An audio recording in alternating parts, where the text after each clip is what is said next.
is in your calendar, typically labeled subscribed calendars. Good Day Chicago at 6 starts now. Middle East intensifies as fears grow about an expanding conflict. Plus, people across the nation and right here in Illinois are reacting to the wave of violence as protesters take the streets. Plus, local lawmakers react to the strikes. Here's the action one Illinois Democrat wants to take against the White House. All right, we say good morning to you. Happy Monday, everybody. I'm Anthony Ponce. Thank you so much for joining us. I'm Gabriela Primus. Hopefully your weekend was great. We'll get to all of that in a moment. But first, let's get a look at the forecast from Caitlin. Good morning. Good morning. It's a beautiful start to our work week. We've got mostly sunny skies expected today. Temperatures this morning, they're a little bit chilly, but this afternoon, the low and mid 40s will be here. Right now, satellite radar shows just how quiet it is. We have mostly clear skies and the sun is coming up to a beautiful start here in Chicago.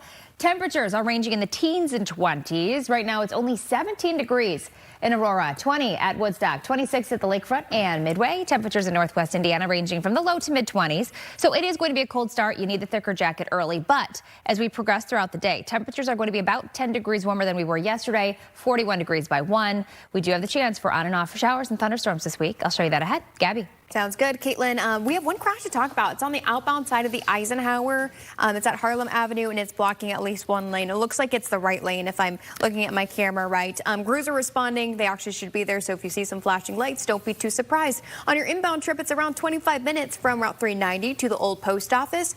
On the Kennedy, if you're coming in from the northwest side, it's 30 minutes from O'Hare to downtown, 23 minutes on the Stevenson from 355 to DuSable Lakeshore Drive, 20 minutes on the Dan Ryan from 95th to the Burn Interchange. Looks like a little extra stop and go there on the Bishop Ford as you approach 95th. Might also be an incident. I'll look into that for you. All right, we're following developments in the Middle East. U.S. and Israeli officials say they plan to continue their strikes on Iran until their military goals are met. And the increased action is stoking fears of a wider war in that region.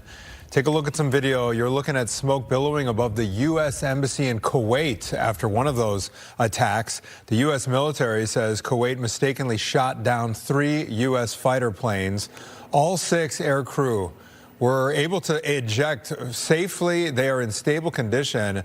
President Donald Trump says Iran will pay a price for any American troops killed and injured so far as Iran strikes back. But America will avenge their deaths and deliver the most punishing blow to the terrorists who have waged war against basically civilization. They have waged war against civilization itself. The U.S. and Israel continue to destroy hundreds of targets, including Iranian ballistic missile sites and air defense systems, following Saturday's initial strike that took out Iran's supreme leader. Iran is promising payback here. The military is leading the nation while a special counsel is reportedly working to select a new supreme leader. And this morning, the Pentagon confirms again 3 U.S. service members have been killed in the aftermath here.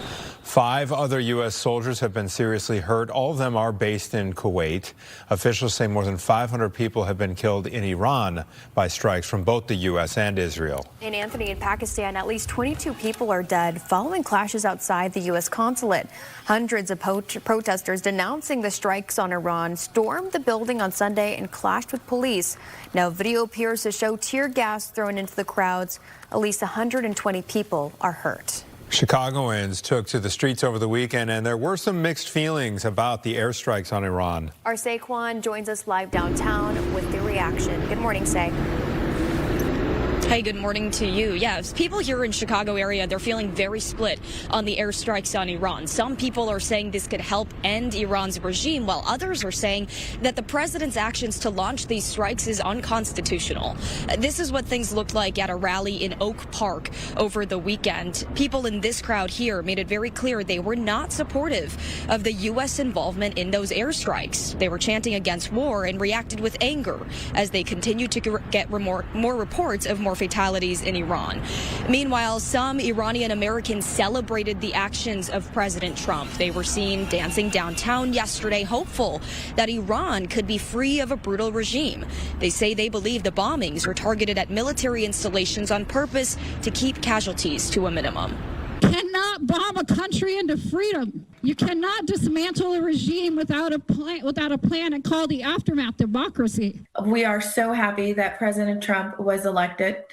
We knew that by his election, it's going to be the end of the regime. Iranians knew it, and we're going to be, we're going to be forever grateful for what the help that they sent to us. Well, Chicago police telling us early this morning, while there is no actionable intelligence related to Chicago, they are aware of the conflict in Iran. With that in mind, they say they will pay special attention to places of worship here across Chicagoland and adjust resources if necessary. Guys. All right, Saquon, thank you so much for that report. We'll catch up with you again. The attacks on Iran have caused oil prices to spike, and that could mean a bad day for the stock market as well. Crude oil prices are now up more than 8%. Iran is a major oil producer and controls a vital shipping lane for crude. Traders fear the conflict between the U.S. and Iran could lead to a major disruption in supply. This has caused stock futures to fall, including the Dow, which has dropped more than 500 points. It's unclear how this will affect prices at the gas station. And on Capitol Hill, the reaction to the U.S. Actions against Iran is mixed. Many Republicans backing the president's actions, including Peoria Representative Darren LaHood. He says in part, President Trump and his team made every effort to provide the regime with a diplomatic off-ramp, but the safety and security of the American people must always remain our top priority. Many Democrats believe this war is illegal, and that appears to include 10th District Representative Brad Schneider, who is also a member of the House Foreign Affairs Committee. He says in a statement that given the Trump administration's failure to engage Congress in briefings, hearings, and debate, he will vote to support the War Powers Resolution coming to the floor of the House next week. All right, the FBI says a deadly shooting in Austin, Texas may have been in response to the attack on Iran. Brian Jackson here in studio. He's following the latest on that investigation. Brian? The shooting happened early Sunday morning outside of a popular bar area in the city's entertainment district. Police say that a man in an SUV pointed his gun out of his window and started shooting at people sitting on the patio of the bar. Then he parked and shot at people on the street. The shooting killed 2 people and left 14 others hurt. Police said that the gunman died after a shootout with officers. Obviously, it's still way too early in the process to determine an exact motivation, but there were indicators that on the subject and in his vehicle that indicate potential nexus to terrorism. Police said that the gunman is a naturalized U.S. citizen who was born in Senegal. He was wearing a sweatshirt that said "Property of Allah" and another shirt with an Iranian flag design. Anthony? All right. Thank you very much, Brian. Services, meantime, continued this week for the late Reverend Jesse Jackson. Today, he will lie in honor in his home state of South Carolina. Then on Friday, back in Chicago, the public homegoing service will be held at House of Hope on East 114th. A private service will then be held at Rainbow Push headquarters. That's happening Saturday. And the service in Washington, D.C. has been postponed to a later date. A tribute as well for Reverend Jackson was held over the weekend at St. Sabina. As we take a look at video from Sunday morning worship, that was Father Michael Flager there. He actually also brought in scholar Dr. Michael Eric Dyson to speak about his late friend. The honoring of a man who should have been honored all while he breathed in this existence is now being celebrated. He ran for president in '84 and '88. Obama was a great man, but he was made possible by this man. He transformed the political landscape with his 2 runs. Reverend Jesse Jackson died back on February 17th at age 84. Early voting in the primary election opens today across Chicago's 50 wards. Now, people have already been casting their ballots at the downtown super site on State Street and at the Board of Elections offices on West Washington Street. You can register to vote same day at each early voting site. All right, today, Aspira, Illinois, the charter school system, will call on Chicago Public Schools to help in and save a couple of its schools. CPS wants to close 2 high schools that are Aspira before the school year is out. The move affects around 500 high schoolers. This doesn't mean Aspira's charter is going away. However, CPS says that Aspira does not have the money to make it through the remainder of the school year. All right, relief for a Chicago couple who had some wedding drama due to the violence in Mexico. Robbie Morris and Katie Bucaro are now husband and wife. These are some photos from their big day yesterday at the Alston. Now, this is a story that we brought you last week. Remember, this couple was supposed to get married in Guadalajara this week, but had to cancel after violence erupted following the killing of the cartel leader in the country. So after seeing the couple's story, the Alston stepped in to host Robbie, Katie, and their 120 guests. All right. And look how great they look. They look great. Congrats to them after that ordeal. All right, 10 minutes after 6. Let's check in with Caitlin to see how our work week is starting out. Caitlin. It's going to be a really nice start. So temperatures this morning are going to be chilly, but by this afternoon, we're back to the 40s, and we've got sunny skies expected all day long. Here's the regional view of satellite and radar showing dry skies and mostly clear conditions. The sun is rising over our city. The skies are getting brighter, and today is going to be a really nice day. Quiet weather. But the temperatures this morning, I mentioned how it's chilly. Right now, we're sitting at 17 degrees in Aurora, 25 at O'Hare, and 26 at the lakefront. Northwest Indiana temperatures are ranging in the low to mid 20s. It's 25 in Gary, 23 at Michigan City, and 25 degrees in Kankakee. Let's take you through your futurecast today, where later this morning, many of us are in the low 30s, and by this afternoon, I do expect to be right around 42 or 43 at O'Hare. Near the lake, temperatures right around 40 degrees at 4:15 this afternoon. And Morris to LaSalle, Joliet to Kankakee, you will be in the upper 40s. You are flirting with 50 in our southwestern counties. And then by 7 p.m., temperatures are starting to drop back down into the 30s. Overnight tonight, the clouds build. Then we have the chance for scattered showers. And really, that potential for rain lasts through the rest of the week into the weekend. A full check of your forecast is ahead. Thank you, Caitlin. All right, still ahead, we explain how the military action in Iran could influence negotiations and the government funding fight as well. We'll be right back.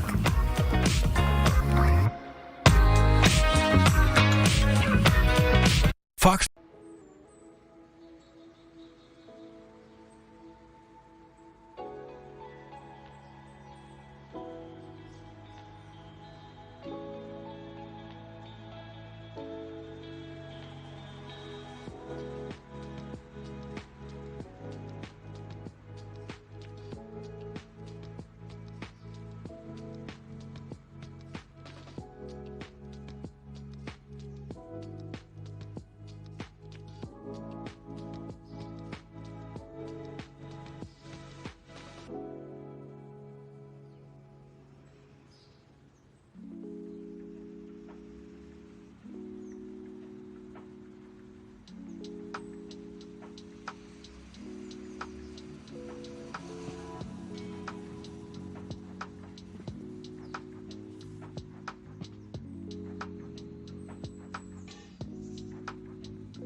Welcome back. Time now is 6:14. We have some breaking developments out of the Middle East. A major natural gas producer says it plans to stop production of liquefied natural gas as the war rages on. The move takes one of the world's top suppliers off the market. Now, the state-owned Qatar Energy blamed the war for the decision. It offered no timeline for restoring production. Oil prices have already jumped over the war. The Pentagon confirms that 3 U.S. service members have been killed in the aftermath of the U.S.-Israeli strikes on Iran. 5 other U.S. soldiers have been seriously hurt as well, all of them based in Kuwait. Officials say more than 500 people have been killed in Iran by these strikes from the U.S. and Israel thus far. The FBI says a deadly shooting in Austin, Texas may have been in response to the attack on Iran. It happened early Sunday morning outside a popular bar in the city's entertainment district. The shooting killed 2 people and left 14 others hurt. Police say the gunman died after a shootout with officers. Now, the Trump administration's strike on Iran could affect the government shutdown. Yes, indeed. Republicans are arguing that the military action increases the threat of retaliatory attacks on the U.S. and domestic terrorism as well.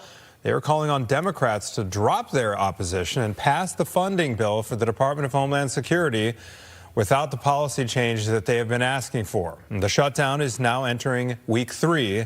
Democrats have been refusing to sign off on the bill without immigration enforcement reforms.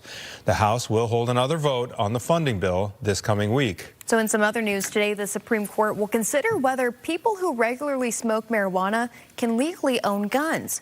While the conservative majority Supreme Court has expanded gun rights, it also has upheld a federal law disarming people who are subject to domestic violence restraining orders. The Department of Justice argues drug users are similar risk. The law it is asking the court to uphold was also used in the case against Hunter Biden, who was convicted of buying a gun when he was addicted to cocaine. His father, then President Joe Biden, later pardoned him.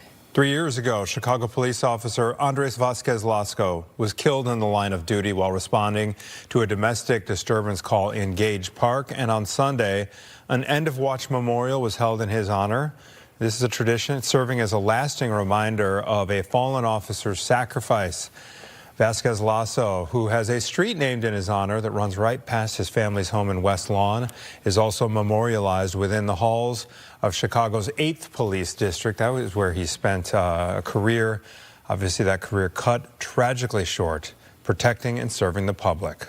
Remember, and we honor him, and we also take note that we remember him every day. We have reminders. He's on our canine here in the station. We have one of the street sign dedications here at 63rd and also on 67th Street. So part of Andres lives with us every single day. Vasquez-Lasco is survived by his wife, his parents, and his brother, along with an extended family, many of whom live in his native Columbia. Right now, Chicago police are looking for a missing man who was last seen at O'Hare. Look at this picture. Eliza Joseph Horde disappeared 3 days ago and may need medical help. Police say he was last seen wearing a brown hooded sweatshirt, black sweatpants, and cream-colored shoes. If you have any information about where Elijah might be, please contact CPD. Several people have been displaced from their home after a fire broke out in Woodstock. This happened around 3 p.m. Sunday on Baker Terrace. That is right along Highway 47. One woman was evaluated for smoke inhalation. She is said to be okay. 3 others in the home were not hurt. Firefighters still trying to figure out how this fire broke out, how it started. All right, 6:18, time to check back in with Caitlin Cody. Sounds like we have a very reasonably nice day today. Yeah, it's okay. It's going to be a great day today. Yeah. Today is the sunniest day of the week. We have clouds building tonight. Then we have the chance for rain Tuesday through Friday, even on Saturday, the chance for scattered showers. So today is the day that's going to be dry and sunny. It's just cold this morning. I think that's the one hiccup in our forecast today. Temperatures right now when you're stepping out the door are in the teens and 20s. So as long as you're dressed warm this morning, by this afternoon, you're going to be A-OK. Right now, we're sitting at 25 degrees at O'Hare, 26 at the lakefront, but cold temperatures for western areas. It's 17 in Aurora, 24 in Morris, 25 in Kankakee, Northwest Indiana. Temperatures in the low to mid 20s right now, but we are all nice and quiet as far as the sky cover goes. Mostly sunny skies expected start to finish. Highs today reaching around 43 degrees. Tonight 31, and we have the chance for a little bit of rain moving in tonight, so slick spots not out of the question tomorrow to start the day. Tomorrow in the afternoon, highs will be back to the low 40s. Chance for rain is here as well, with most of it being south of the city. but scattered on and off rain and thunderstorms possible Tuesday night, Wednesday, all the way through Friday. Highs back to 53 Thursday, Friday 64, and then this weekend, low 60s. Gabby, how's traffic? Caitlin, we're looking okay. You're taking a live look from Skyfox here at the Kennedy Expressway. People are chugging along. The express lanes are open, ready for business here. Say about 25 minutes from O'Hare to downtown. We're looking at around the same going back to the airport, although that 190 ramp is starting to get full. It typically is this time of morning on a Monday because business people are trying to get out maybe after a long weekend, etc. Let's take a look at some of your other drive times. We have no incidents to report here on the Kennedy. We had an earlier one on the outbound side of the Eisenhower near Des Plaines. That has been cleared. 25 minutes for your inbound trip on the Ike from Route 390 to the old post office. 25 minutes on the Stevenson. Around 20 minutes on the Dan Ryan from 95th to the Byrne Interchange. Not bad at all. All right, you could end up paying more to stay at hotels in downtown Chicago. We will tell you why and where your money would be going.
Illinois needs. All right, welcome back. It's 6:23. Good morning, everybody. Sun's getting ready to come up over the Adler Planetarium. It's going to be a nice day. Caitlin says this is the day to get out and enjoy the sunshine because we got rain in our forecast. We'll check in with her in just a moment. All right, Anthony, the Cook County Circuit Court is putting out a warning about a scam about unpaid parking charges. So listen up. You'll know if you're being targeted if you get an Illinois Circuit Court hearing notice claiming you have unpaid parking charges and you're at risk of facing legal action. The notice includes a QR code to pay the fake fine, which is likely how the scammers get your information. The Cook County Court says it does not send notices about hearings in this format or demand payments through a QR code. Good warning there. Okay, new this morning, Pace and village leaders in Niles have signed a new contract to continue free bus service. This follows months of negotiations. Niles Mayor George Alpagiana tells the Pioneer Press that drivers are being retrained and will be back on the streets by the end of the month. The village had paused these free routes back in September after they found out that they were no longer insured by pace. So they've evidently got that resolved. And hotel owners, as we kind of alluded to before the break, could soon tax themselves. This is an effort to ramp up tourism marketing. The City Council Committee on Finance has reportedly approved a measure that would establish a new tourism improvement district. Here's how it would work. It would just set up a 1.5% surcharge on downtown hotel bookings on top of the combined 17.5% city and state hotel tax that's already in place. So things would go up to 19% total. That's the highest in the country. It's estimated that the tourism district could raise $40 million a year via this surcharge. Still does have to pass the full council, though. The Chicago Bulls losing streak is finally over, and Brian Jackson is so happy. So are other Bulls Relieved. fans. And it's thanks to their win over Milwaukee. So they hosted the Bucks Sunday night at the United Center. Maybe they got a lucky streak after the WWE event, Anthony. Yeah. The Bulls got a big game from Josh Giddey, who finished with a triple-double, 20 points, 14 rebounds, and 10 assists. Colin Sexton added 22 points. Bulls go on to win 120-97, snapping their 11-game losing streak. Good way to start March. Yeah. And it's one of the most iconic musicals of all time. Hamilton is back in Chicago and is kicking off a new run this week at CIBC Theater. You can see Alexander Hamilton, Aaron Burr, and the Schuyler Sisters starting on Wednesday. It'll be here for a multi-week run. Hamilton's first run in Chicago was 3 years. Oh, such a good show. Such a good show. Okay, 6:25. The Lunar New Year festivities are almost over. Chinatown, making sure those celebrations go out with a bang.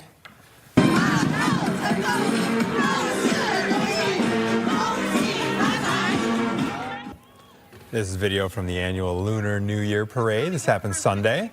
Very colorful procession. Started at 24th Street in Wentworth and kind of weaved its way north up to Cermak Road. People lining up to catch those marching bands, all the floats. There's the dragon, all the traditional lion dances to usher in the Year of the Horse. Final day of the New Year celebration is going to be tomorrow. And we're going to find out how the weather's going to be for that final day here.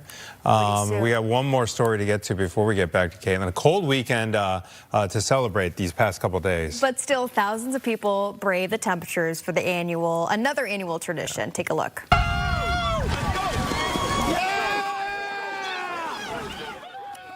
Sunday marked the 26th annual Polar Plunge in Chicago. So in case you're wondering, the water was about 35 degrees in this video. That's why they look so panicked. Special Children's Charity says the plunge raised more than $1.5 million for Special Olympics Illinois. They will be accepting donations through the end of the month. Can you just hold on this shot for a second? There's a little kid over there on the right. He was like 6 years old. Just looked like he's having a blast. It looked like the middle of the summer. They have penguin suits on, tutus. Oh, she took a spill. Good for them. Good for them. They're having fun. The laughs, they get me. There is a total, Caitlin, I know you know this. There's like that endorphin, dopamine when you get out. When you get out, everyone's like he's giddy. doing push-ups. Oh, that's impressive. Also, it's hilarious. If you do this with your friends, like, are you kidding? You could run in, push them in the water. Just such a good time. Look at him. Remind me not to do a polar plunge with Caitlin if she's going to push me in the water. It would be so funny, though, you guys. Live shot next year, maybe. Temperatures this morning, they are chilly. We're in the upper teens to upper 20s, but it's beautiful. It's going to be a sunny and dry, quiet day in Chicago. Temperatures back to the 40s, but we do have rain and storms starting tonight and lasting all the way through until Saturday. We'll give you the full check of your forecast ahead.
Fox 32 Chicago. The time is now 6:31. You're watching Good Day Chicago. The services honoring the late Reverend Jesse Jackson move out of state. And make sure you pack your raincoats. A little later in the week, Caitlin Cody tracking a wet week ahead. First, the nation mourns 3 Americans killed and 5 injured so far by Iranian retaliatory attacks across the Middle East. There are fears that unrest from that conflict could spiral in that region. Rebecca Castor joins us live at the U.S. Capitol. Rebecca, the Pentagon is holding a press conference this morning at 7 a.m. local time. Is this the first time we are hearing from defense officials, and do we know what they're expected to say? Yes, Gabriella, this will be the first time we hear from senior defense officials since the strikes began on Saturday. We're expecting to hear from Secretary of War Pete Hegseth and the chairman of the Joint Chiefs, Dan Kane. And if it's anything like the briefing they held after Operation Midnight Hammer against Iran over the summer, we expect that they could possibly share some key details about the U.S. firepower being used in this operation and possibly go into detail on some courageous efforts being taken by our U.S. men and women in the service overseas. Rebecca, what do we know? We've been reporting about these American fighter jets that were shot down in Kuwait. What do we know about what happened there? Yeah, a pretty shocking incident. U.S. Central Command says this is actually a friendly fire incident. They say that 3 U.S. Air Force fighter jets were mistakenly shot down by the Kuwaitis this morning, but fortunately all 6 air crew ejected safely. They've been recovered and they're in stable condition. But, you know, this mistake by Kuwait just goes to show how on edge countries are in the Middle East right now. It sure does. Rebecca, we also have to ask, you know, yesterday President Trump spoke. He had a message for the U.S. Can you fill us in on what was said? Yes, President Trump put out his second video on Truth Social since the strikes began yesterday, and it was really a direct appeal to the American people to support this war. He said that these actions are necessary to ensure that Americans will never have to face a, quote, bloodthirsty terrorist regime armed with nuclear weapons. He says Iran's entire military command is gone, and he says that those are left are calling him by the thousands, is how he put it. They're calling him to surrender. He also expressed his sincere gratitude for the 3 U.S. service members that have been killed in this attack so far. He warned the American people that more deaths could come, as this is still an ongoing situation. Yeah, indeed. And it's been getting a lot of reaction. The buildup happened, you know, in recent weeks in that region, but the strike itself that happened Saturday between the U.S. and Israel. Since that happened, Rebecca, what has been the reaction among lawmakers in Congress? Yeah, we've mostly seen reactions split across party lines. Most Republicans are supporting President Trump's decisive action in this operation. Democrats, though, are pushing for a war powers vote this week. We're going to see that come up in the House and the Senate. They point out that the Constitution gives Congress the power to declare war, and they think that President Trump should have come to them first before launching this attack. We'll see how they land on that war powers vote later this week. All right, Rebecca Castor in Washington for us this morning. Thank you very much for the update. Back here in Chicago, we're going to get a quick look at traffic with Gabby. It sounds like we are over 76 in Peoria right now. Looks like there's some police activity there. Yeah, that's exactly what it sounds like. So it's actually closing 76th Street in both directions between Halstead Street and Lau. And it looks like it's a crash investigation. It injured 2 Chicago police officers at 76 and Union Avenue. Reports of a possible shooting involved with the crash as well. So at least 3 ambulances have been responding to the scene. Please, I mean, that looks really serious, Anthony, now that we have a further view. And we're kind of seeing it for the first time as you all are. So please stay away from this area. Again, this is near 76th and Peoria in that neighborhood. Let's also take a look at your drive times if you are leaving the house here at 6:35. Still all in the green. 35 minutes on the Kennedy from O'Hare to downtown. Under that on the Eisenhower. Around 30 minutes on the Stevenson. 25 minutes for inbound trip on the Dan Bryan from 95th to the Burn Interchange. All right, Gabby, thank you so much. Let's get a check of our weather. Looks like a gorgeous start to the work week here. Caitlin, how long is this sunshine going to last us? Today. Just today? Just today. Just today. The clouds are building tonight. Then we have the chance for rain returning. And then on and off wet weather expected tonight all the way through the end of the week. So today is going to be the sunniest day of your entire week. Enjoy it. Temperatures outside this morning are a little bit on the cool side. We're in the teens in a few spots, 20s in others. So let's take a look at our map. Breaking it down for you at 17 degrees now in Aurora, 24 at Morris, 26 at the lakefront. Temperatures in northwest Indiana in the low to mid 20s. So it is a cool start. Make sure you wear your winter jacket. Later on today, temperatures will be about 10 degrees warmer than we were yesterday and just as nice looking. So yesterday it was beautiful, but highs were only in the 30s. Today we're pushing back to about 43 degrees at O'Hare, 46 in Aurora, 47 in Morris, 46 in Kankakee, 45 in Valpo. So we're feeling good. Tonight, though, dropping down to about freezing, if not just below that. So with that potential for rain moving in, it's not out of the question that we see a few slick spots on the roads to start off your day tomorrow. Highs tomorrow afternoon back to the low 40s. But that chance for rain is going to be mostly south of Chicago. And then we have on and off rain showers expected, not only through Wednesday and Thursday, but even on Friday, a few thunderstorms. Temperatures, though, are warming up nicely. If you look behind me, you can see 48 degrees expected Wednesday. Thursday, 53, 64 on Friday with a normal high of 41. A full check of your forecast and that weekend outlook is ahead at 6:37. Stay with us.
Only at Ashley's Orange Days.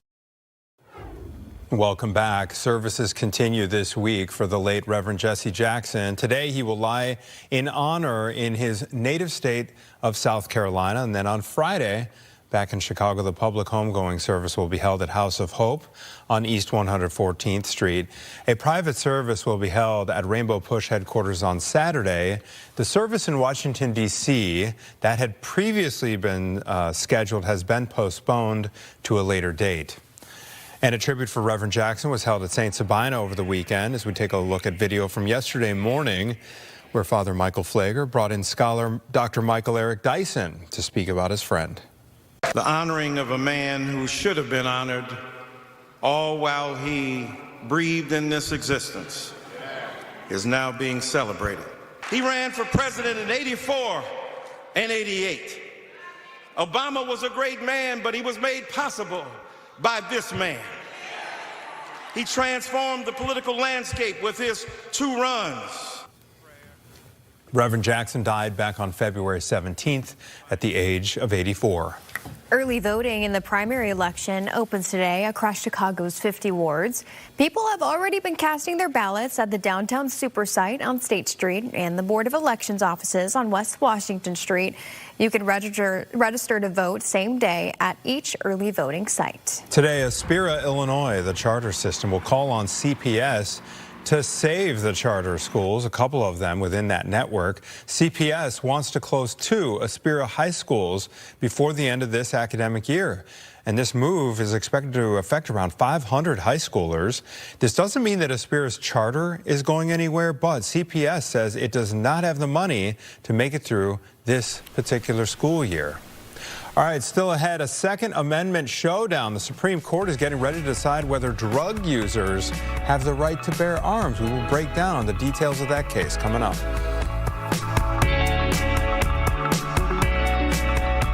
We have to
Fox Local.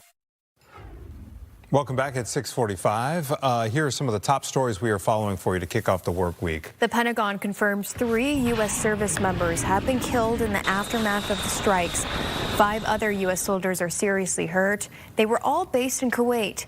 Officials say more than 500 people have been killed in Iran by strikes from the U.S. and Israel. The attacks on Iran have caused oil prices to spike. Crude is now up more than 8%. Traders fear the conflict between the U.S. and Iran could lead to a major disruption in supply, which has caused stock futures to fall as well.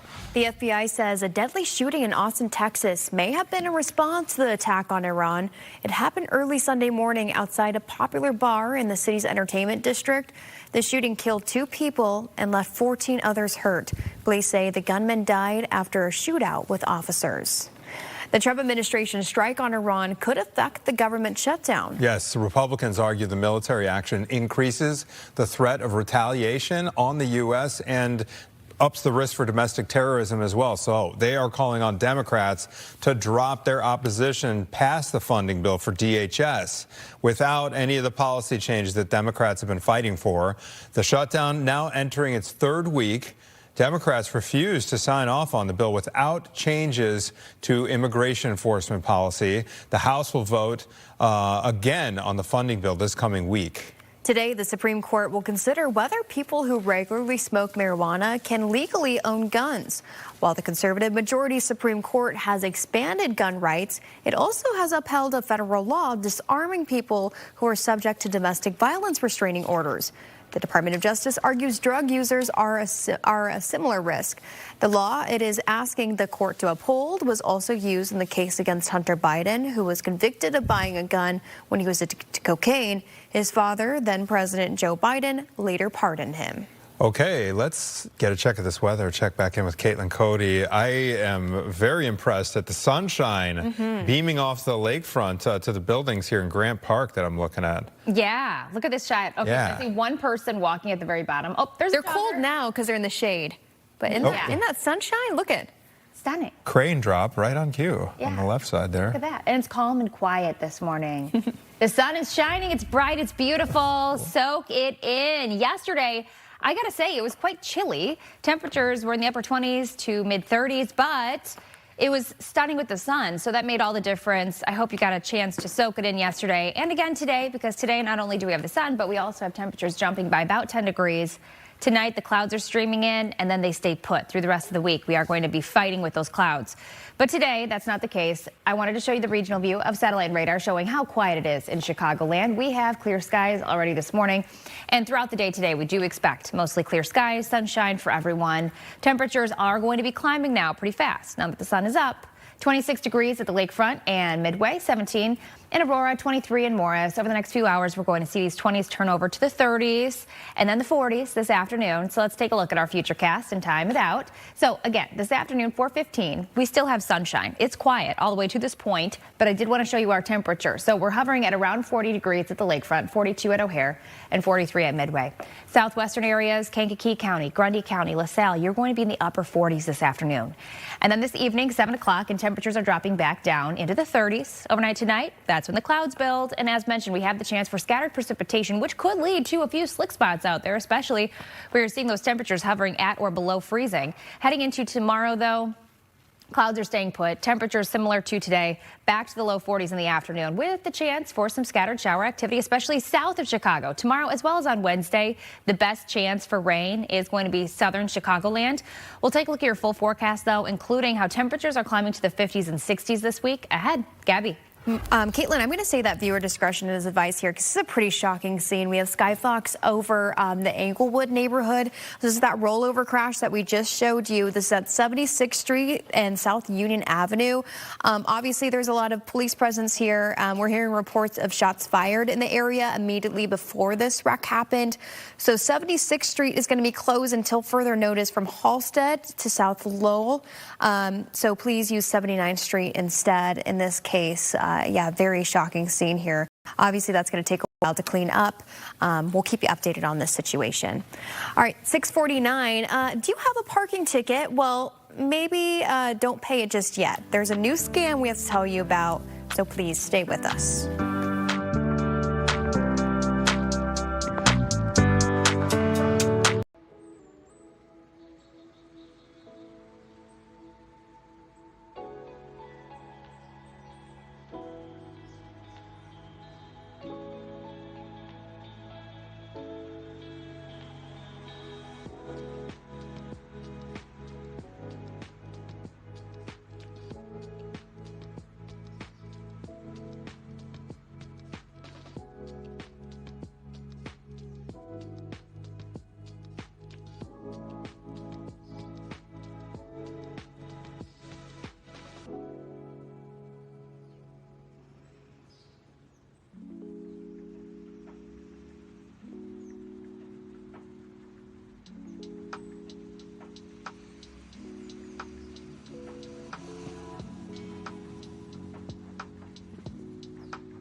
Illinois needs.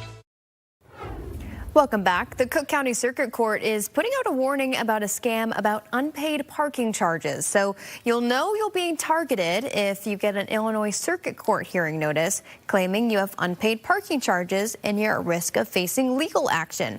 Now, the notice includes a QR code to pay the fake fine, which is likely how the scammers get your information. The Cook County Court says it does not send notices about hearings in this format or demand payments through a QR code. Right now, Chicago police are looking for a missing man who was last seen at O'Hare. Eliza Joseph Horde disappeared 3 days ago and needs medical help. Police say he was last seen wearing a brown hooded sweatshirt, black sweatpants, and cream-colored shoes. If you have any information about where Elijah might be, please contact CPD. New this morning, Pace and village leaders in Niles have signed a new contract to continue free bus service there. And it follows months of negotiations. Niles Mayor George Alpolgiana tells the Pioneer Press that drivers are being retrained and will be back on the streets by the end of the month. The village had paused these free routes back in September after finding out that they were not insured by Pace, so they've resolved that. Hotel owners could soon tax themselves in an effort to ramp up tourism marketing. The City Council Committee on Finance has reportedly approved a measure that would establish a new tourism improvement district. It would set up a 1.5% surcharge on downtown hotel sales. That is on top of the combined 17.5%, I should say, city and state hotel tax that already exists. So this would bring the total assessment on downtown hotels to 19%, which would be the highest in the U.S. It is estimated that the tourism district could raise $40 million a year via this surcharge, but it does still have to pass the full city council. Here's some good news, Anthony. The Chicago Bulls losing streak is finally over thanks to their win over Milwaukee. They hosted the Bucks Sunday night at the United Center. The Bulls got a big game from Josh Giddey, who finished with a triple-double, 20 points, 14 rebounds, and 10 assists. Colin Sexton added 22 points. Bulls go on to win 120-97, snapping their 11-game losing streak. All right, it's one of the most iconic musicals of all time. Hamilton is back in Chicago and is kicking off a new run this week at CIBC Theater. You can see Alexander Hamilton, Aaron Burr, and the Schuyler sisters starting on Wednesday. It'll be here for a multi-week run. Hamilton's first run in Chicago was 3 years. So this is very, very limited. All right, 6:56. Great show, by the way. We're coming up on 7 a.m. on your Monday. Plenty more to get to in our next hour, so keep it right here. Say good morning, let the lights shine in and make a move. Energize me, wake me up, gon' make me feel brand new. Want some of that caffeine in my veins.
Welcome back. Today, state lawmakers will call for a state